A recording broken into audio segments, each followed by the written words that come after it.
Hello everybody, welcome to Vine Path. Vine Path is a wine club put on through Baco's Wine and Cheese in Back Bay in Boston, Massachusetts. My name is Mariana, I am the wine buyer there. And Vine Path is a wine club in which every month I pick a few wines for us to dive into a topic in the world of wine. We're starting off 2024 strong as we dive into Austrian wine. As Karen McNeil put it in the Wine Bible over 20 years ago, Austria is making the raciest, most exciting wines of Eastern Europe.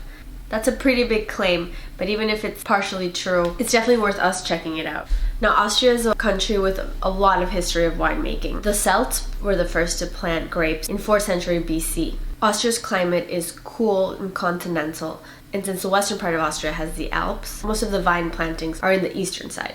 Post-World War II, Austria was not in the most stable condition, and because of that, they were trying to rebuild their winemaking traditions. But unfortunately, a lot of wine merchants and wine producers cut some corners. This came at an all-time low in the 1980s when it was discovered that some producers were trying to pass cheaper wine, the wine's sweetness and texture, which usually takes a lot of effort in growing the optimal grapes with the right sugar content. They added a chemical to the wine to fatten it up and make it sweeter. Unfortunately, that chemical happened to be diethylene glycol. This is an ingredient used in antifreeze. In higher doses, it's actually lethal to humans. Though nobody was killed from this scandal, it's unclear how many people were harmed. And back then, they didn't know just how bad that chemical was to humans. Either way, it was a low point in Austrian winemaking history. But because of this scandal, a lot of the winemakers and producers got their act together and came back stronger than ever. In fact, Austria, a lot of their ranking system in wine is based off the German, but is even more detailed and more meticulous. Actually, anytime you're looking up anything that to do with Austrian wine, AustrianWine.com is an amazing resource. They break down all of the regions, all of the PDO levels. There's maps, there's definitions, and there's articles. I hope other countries follow suit. Up first, we're gonna do 2 wines from the same producer, Heidi Schröck. The first one is More is More.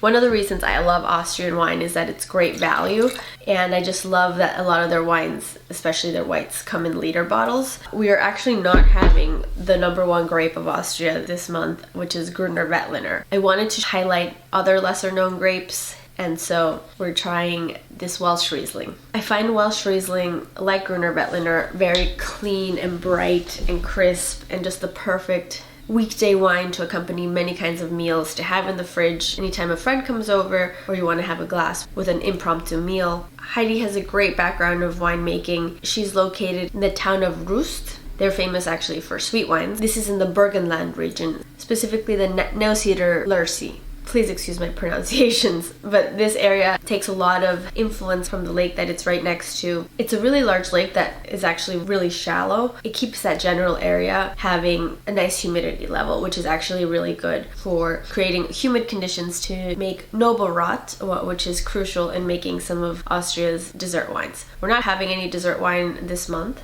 but for anyone interested, we do have some of Heidi's in the shop. But back to Welsh Riesling, it has no relation to the grape Riesling. Even though it's an ancient grape varietal of Austria, it's thought that its origins are from northern Italy. But I smell juicy Asian pear, candied grape, lemongrass, and the palate acidity is very pretty. There's definitely a lot of bitterness that I think would make this really great for hard to pair vegetable dishes such as asparagus. And there's a saltiness there too.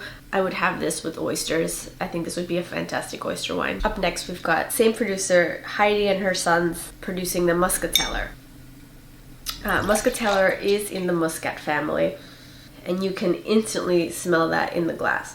This wine pops of orange blossom, a little ginger, a lot of flowers. But if you think it's gonna be sweet, the second you try it, it's vinified totally dry. There's definitely an oiliness that's also typical of this grape varietal. I think it's a good wine to have in the winter and just start imagining the blossoming of spring right around the corner, which is what I'm doing this month.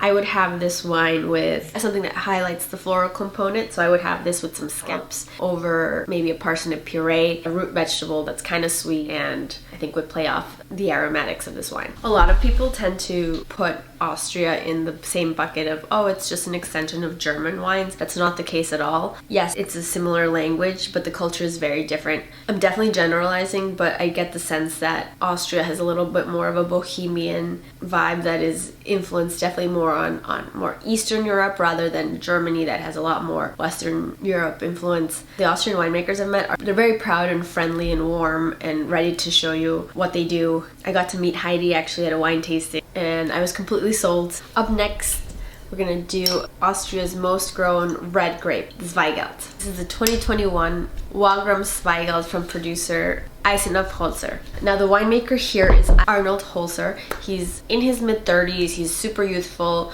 he's one of those big artistic personalities. His website is awesome. He's all about highlighting the land of Wagram. We're in Lower Austria, which contrary to the name, it's actually in northeastern Austria. The Niederösterreich is the German name for this area. Their soil is all loess, and I think Zweigelt is one of the most fun valley reds that you can get on the market. It's a varietal that was actually created in a lab by Dr. Friedrich Zweigelt. How cool to come up with a varietal that becomes one of your country's top grapes and named after you. Dr. Zweigelt was actually looking for a varietal that emulated a Pinot Noir, but that was a little more suited for cooler climate of Austria. And so he crossed two other popular grapes of Austria, Blaufränkisch and Saint Laurent. And Zweigelt came out. Characteristics typical of Zweigelt are bright red juicy fruits, which I definitely get here. Definitely get a little more raspberry yogurt, and there's always a little underlying spice element, kind of like a black cracked pepper. Though there are some bolder Zweigelts, most of Zweigelts are medium to light body. This is the type of red that actually would be great with seafood. And sometimes it's harder to find reds to pair with seafood. I would do some mussels or maybe a meatier fish, but this would be great with kielbasa as well. I think this nice acidity would cut the fat and would be lovely. Up next, we're doing Hanna Glatzer's Cabernet Sauvignon. Austria also works with varietals that are more international, like Cabernet Sauvignon. And the Glatzer family, it goes back many generations of making wine. Walter Glatzer is the senior winemaker of that family, but his daughter Hanna is in her early 20s. She was in pre-law, ready to go to school, when she realized she comes from a winemaking family. She went back to her roots and went for her calling for wine. She worked with only the organic fruit of her family. She wanted her lines of wine to be low intervention, very clean and organic. I love the label of this wine. It's made so that it's like it's a postcard coming from the grapes. The area that they're in is right south of Vienna, also in Lower Austria in the Carnuntum area. The reality is, with global warming, Austria is becoming a little bit warmer and can plant a grape like Cabernet Sauvignon that usually does better in slightly warmer climates. This wine has a lot of character. I get a lot of like wet clay, blueberry. The savoriness in it is like green olives, violets, that adjective that you see a lot in wine. Petrichor, which refers to that smell of dirt, like wet dirt right after it rained. And the palate is full of juicy pomegranate. It's not super tannic, some more typical Cabernet Sauvignons, but the structure is definitely there. Acidity is definitely there. I actually did have this wine the other night with some beef stew that I made. It's a very chilly night, and cut up some mushrooms and potatoes in red wine. It was lovely. So this wine is definitely nice for those like rustic, meaty, vegetable hearty dishes. So this month we did some typical Austria, some more off the beaten path. I just wanted to showcase it's a strong, organized, creative country that's making great value wines. As you remember, last year we did a whole month on the grape Blaufränkisch when we highlighted some Austrian Blaufränkisch. It's definitely a country worth exploring. Usually when I see it on a wine list, when I'm out and I don't really know the place, I can usually be confident that it's a good value and a good pick. I was talking to a woman yesterday that goes to a lot of wine festivals and telling her about that this month Vine Path we're doing Austria, and one thing she pointed out was she is always drawn to the Austrian wine tables and ends up hanging out with those winemakers because they seem to be usually down to earth, excited to show off their wines. Not as much preconceived notions as maybe other bigger players in the wine world. Just a point I thought was interesting. Thank you so much for joining me this month. I hope your year's off to a great start. I promise this year VinePath will have a lot of interesting, unique wine and hopefully learn a thing or two along the way. Cheers!